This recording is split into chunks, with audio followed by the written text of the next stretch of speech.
এখানে 1 লক্ষ টাকা আছে ম্যাম।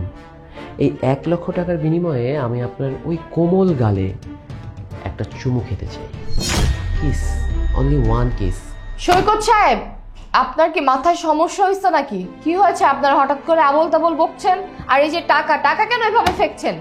ওকে ফাইন, আমি ভুলেই গিয়েছিলাম আপনি তো একটা রমণী। রমণীর গালগুলো হয় কোমল ফুলের পাপড়ির মতো, সেজন্য আমি 2 লক্ষ টাকা ব্যয় করতেই পারি।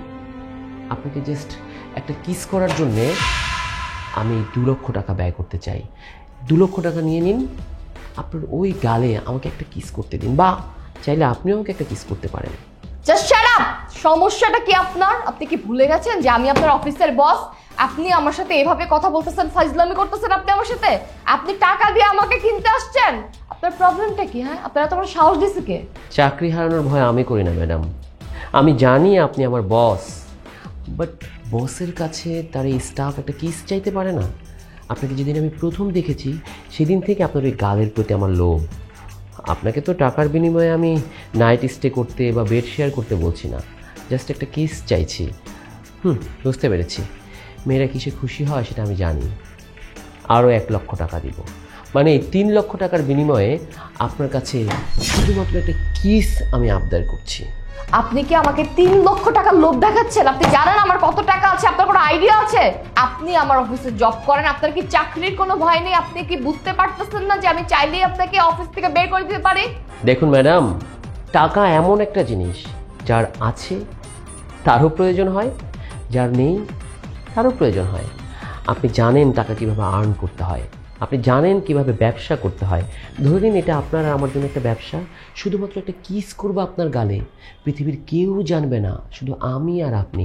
আমাদের দুজনের মধ্যে কিসের আদান প্রদান হলে আপনি আরও 1 লক্ষ টাকা পাবেন, টোটাল 4 lakhs। এবার আপনার উপর নির্ভর করছে এই 4 লাখ টাকার বিনিময়ে আপনি আমার সাথে কিস আদান প্রদান করবেন, নাকি এই 4 লক্ষ টাকা হেলায় ঠেলে ফেলে দেবেন। আপনি বলুন। আপনি মানে শিওর যে একটা কিস করবেন আপনি আমার গালে, তারপর 4 লক্ষ টাকা আপনি আমাকে দিয়ে দিবেন? হ্যাঁ ম্যাডাম, আর আপনি এখন যেভাবে নমনীয়ভাবে কথা বলছেন আমার মনে হয় আপনি রাজিই হবেন। দেখুন না, ছোট্ট একটা ব্যাপার, আপনার আমার মধ্যে কিসের আদান প্রদান হলে দুজনেই ভুলে যাব, বাট আমার মনের আশাটাও পূরণ হলো। আর আপনি উইদাউট এনি টাইম ওয়েস্টিং শুধুমাত্র 1 সেকেন্ডের বিনিময়ে পেয়ে যাচ্ছেন 4 লক্ষ টাকা। এতগুলো টাকা একটা চুমুর জন্য আপনি ব্যয় করতে রাজি? ওকে ফাইন, কিন্তু এটা সম্পূর্ণ হাইট থাকবে। এই 4 দেয়ালের বাইরে এই কথা যাবে না ম্যাডাম।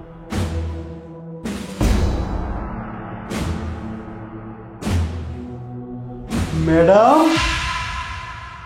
সানি সাহেব, আপনি কোন সাহসে আমার কেবিনে আসছেন নক না করে? ম্যাডাম, সৈকত সাহেবকে আমি আপনার রুমে পাঠিয়েছিলাম, কারণ তার মধ্যে আমার মধ্যে একটা বাজি হয়েছিল আপনাকে নিয়ে। যদি আপনি সৈকত সাহেবকে একটা লিপ কিস করেন আমি তাকে 10 লক্ষ টাকা দেব, কিন্তু আপনি তো লিপ কিসটা করেই দিলেন, তার মানে আমি বাজিতে হেরে গেলাম। ম্যাডাম, আমি আপনার ধারা এটা আশা করিনি। আমি ভাবছিলাম আপনি কখনোই দিবেন না, আর সৈকত সাহেবের কাছ থেকে আমি 10 লক্ষ টাকা পেয়ে যাব, কিন্তু আপনি এটা কি করলেন? আপনার জন্য আমি বাজিতে হেরে গেলাম, আমার 10 লক্ষ টাকা শেষ। মানেটা হলো ম্যাডাম, ওনার সাথে আমি একটা বাজি ধরেছিলাম। ওনার সাথে আমার এই বাজি ছিল, আমি যদি আপনার সাথে কিস আদান প্রদান করতে পারি তাহলে উনি আমাকে 10 লক্ষ টাকা দেবেন। আর আপনি যদি রাজি না হন, মানে বাজিতে যদি আমি হেরে যাই, তাহলে আমি ওনাকে 10 লক্ষ টাকা দিব। হ্যাঁ, আপনাকে কিস করার জন্য আমি 4 লক্ষ টাকা ইনভেস্ট করেছি, বিনিময়ে আমি কী পেয়েছি জানেন? 10 লক্ষ টাকা। তার মানে আমার অল্প সময়ে জাস্ট 1 সেকেন্ডে 4 লক্ষ টাকা ইনভেস্ট করে আমার লাভ হয়েছে 6 লক্ষ টাকা। কারণ এই বাজিতে আমি জিতে গিয়েছি, আর বাজি মোতাবেক আমি সানি সাহেবের কাছ থেকে 10 লক্ষ টাকা পাচ্ছি। By the way mister Sunny, where is my 10 lakhs? আমার 10 লক্ষ টাকা কোথায়? বাজিতে তো আমি জিতেই গেলাম। হ্যাঁ, আপনাকে তো আমার 10 লক্ষ টাকা দিতেই হবে, আমি তো আপনার সাথে বাজিতে হেরে গিয়েছি।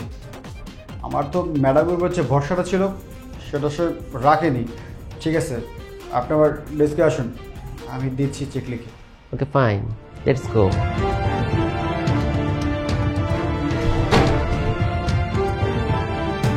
এটা কি হয়ে গেল? এমপ্লয়ার আমাকে নিয়ে বাজি ধরে আমাকে কিচ করে চলে গেল।